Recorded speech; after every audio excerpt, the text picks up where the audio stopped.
Ladies and gentlemen, look at the calendar. Today is December 30th. You have exactly 48 hours left. On January 1st, the world's biggest factory locks its doors and the silver supply chain snaps in half. If you thought $75 was expensive, wait until you see sold out. This is not a drill. This is not clickbait. This is the endgame. Right now, as you watch this video, vaults are being sealed. Containers are being rerouted. Export licenses are being shredded. China just confirmed what the Western banks have been hiding for months. The silver tap is turning off, permanently. And the panic? It's already started.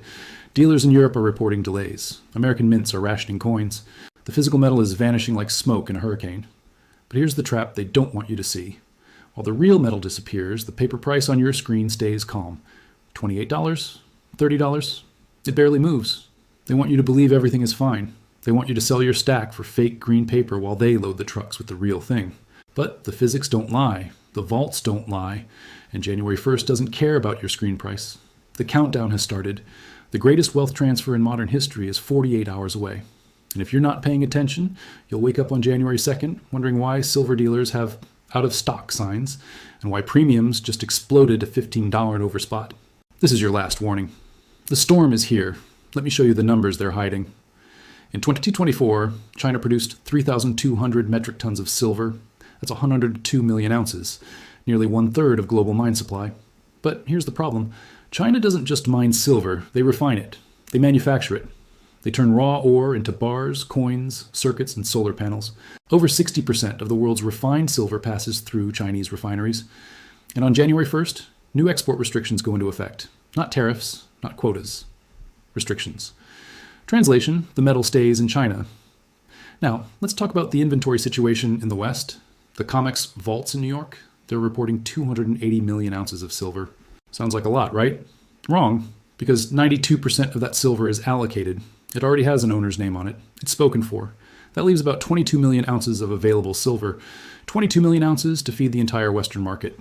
The United States alone uses 50 million ounces per year just for industrial demand. Solar panels, electronics, medical devices. Do the math. The available supply is gone in 5 months. That's assuming no one panics and pulls their metal out early. But they are panicking. In the last 90 days, registered silver in COMEX vaults dropped by 18 million ounces. That's the fastest drawdown since 2021. Meanwhile, the Shanghai Gold Exchange is showing a different story. Physical silver premiums in China just hit $4.50 per ounce over the London spot price. That's the highest premium in 3 years. Why? Because they know what's coming. While Western traders stare at their screens watching fake paper contracts, Eastern buyers are draining the physical vaults. Here's the trap. You see silver at $29 on your phone, you think, meh, it's been stuck here for weeks. But that price? It's not real. It's a contract, a promise, a digital entry in a ledger. The real price is what you pay when you walk into a dealer and try to buy a 100-ounce bar. Right now, that premium is $3 to $5 over spot. By January 3rd, it could be $10, maybe $15, because the spot price is the price of paper. The premium is the price of reality. And reality is about to get very, very expensive. Let me give you a comparison. In 1980, when silver hit its all-time high of $50, the global population was 4.4 billion people. Today, it's 8 billion. In 1980, solar panels were a fantasy. Electric vehicles didn't exist. Smartphones didn't exist. Today, a single solar farm uses more silver in 1 year than the entire world used in 1980. Demand has exploded. Supply has flatlined. And now the biggest supplier is closing the gate. This is not a market correction. This is a supply shock. The kind that doesn't show up on a chart until it's too late. The kind that makes you wake up one morning and realize the metal you wanted to buy is no longer for sale. And here's the final piece of evidence. On December 15th, the Chinese Ministry of Commerce quietly updated its restricted export technology catalog. Buried on page 47 under rare earth processing, they added a new line, silver refining and purification technologies. No press release, no announcement, just a bureaucratic update. But the smart money noticed, and the smart money started moving. Bullion dealers in Hong Kong reported record buying in the last 2 weeks. Singapore vaults saw inflows of 4.2 million ounces in December alone. The East is loading the ships, and the West, still watching the paper screen, still trusting the algorithm, still believing the price will always be there when they're ready to buy. But January 1st doesn't care about your comfort zone. The countdown is ticking. So who's behind this? Let me connect the dots. This isn't random. This isn't just market forces. This is a coordinated wealth transfer. And the villain? It's not one person. It's the system itself. Start with the banks. For decades, Western banks have run a game called fractional silver. It works like this. They sell you a contract that says you own silver. You don't. You own a promise. Meanwhile, they sell that same ounce of silver to 100 other people. All digital, all paper. As long as no one asks for delivery, the scam works. But now, the Eastern buyers are asking for delivery. China, India, Saudi Arabia. They're not buying contracts. They're buying metal. Actual bars. Shipped to actual vaults. And every time they take delivery, the Western vaults bleed. Now the banks are stuck. They sold metal they don't have. And now the bill is due. So what do?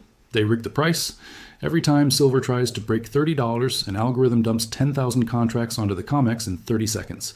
The price drops. Fear spreads. Retail sellers panic and cash out. And who's waiting to buy at the bottom? The same banks, the same institutions. They take your metal for paper money. Then they ship it east. It's the oldest trick in the book. Shake the weak hands, accumulate the real asset. But here's where China changes the game. By cutting off exports, they're not just securing supply for themselves. They're creating a squeeze. A squeeze means there's more demand than supply. And when that happens in a manipulated market, the price doesn't rise slowly, it gaps. Overnight, silver could jump from $30 to $50. Not because of fundamentals, because of panic. Because traders holding short positions realize they can't deliver the metal they promised. Because industrial buyers realize their supply chain just broke. Because retail buyers realize the premiums are now higher than the spot price used to be. This is exactly what happened in 2021 during the Reddit silver squeeze. For 3 days, you couldn't buy a silver eagle for less than $40. The spot price was $27. The system almost broke. But this time, it's not just Reddit, it's China. It's the second largest economy on earth turning off the tap. And there's no bailout for a physical shortage. You can print dollars, you can print contracts, you can't print silver. Here's the mechanism in simple terms. Step 1, China locks exports. Supply drops by 30% overnight. Step 2, industrial buyers panic. They need silver for manufacturing. They bid up the physical market. Step 3, COMEX traders realize they're holding worthless paper. They rush to cover their short positions. Step 4, the price gaps up. $35, $40, $50 in days, not months. Step 5, premiums explode, dealers stop selling. Out of stock signs go up. Step 6, the average person finally notices, but it's too late. The metal is gone. This is the playbook. It's happened with palladium, it's happened with rhodium, it's happened with uranium, and now it's silver's turn. The banks know this. That's why they've been accumulating metal quietly for months while keeping the price suppressed. They're playing both sides, selling you paper while buying physical. And on January 1st, the music stops. The vaults lock. And the game is over. So what happens next? Let me paint the picture. January 2nd. You wake up, you check the silver price, it's $42. How did that happen overnight, you ask? You call your local dealer. They're sold out. Next shipment in 6 weeks, they say, if we can get metal at all. You check online. Every major dealer has the same message. Temporarily unavailable. The premiums on the few coins still for sale. $18 over spot. You just watch silver double in price and you can't even buy it. That's the nightmare scenario. But here's the hope. If you're already holding silver, you're about to be rewarded. Because when the gap happens, your stack doesn't just gain value, it becomes scarce. Scarcity is the ultimate leverage. While others are panicking, you'll be calm. While others are chasing premiums, you'll be sitting on the real thing. And when the dust settles, you'll realize you're holding an asset that just became irreplaceable. But here's my warning. Do not sell your silver for paper money. I don't care if the price hits 50. I don't care if your neighbor offers you double. Paper is burning. The vaults are empty. And silver is the lifeboat. If you sell now, you're trading a scarce asset for a currency that's being printed into oblivion. You're giving away the treasure map for a handful of confetti. Don't do it. Hold. Stack. Wait. Because this is not the top. This is the beginning. When China locks the vaults, the West will scramble. Central banks will panic. Industries will compete. And silver? It will become the most fought over metal on the planet. The bankers know this. The institutions know this. The East knows this. Now you know this. So here's your move. If you don't have silver, you have 48 hours to get some. Even 1 ounce is better than 0. If you already have silver, guard it. Don't let the paper price fool you. And if you're still on the fence, ask yourself this. And what happens if I'm right? History is watching. The countdown is live. Subscribe now, share this video, and prepare for what's coming. Because January 1st isn't just a date, it's the day everything changes.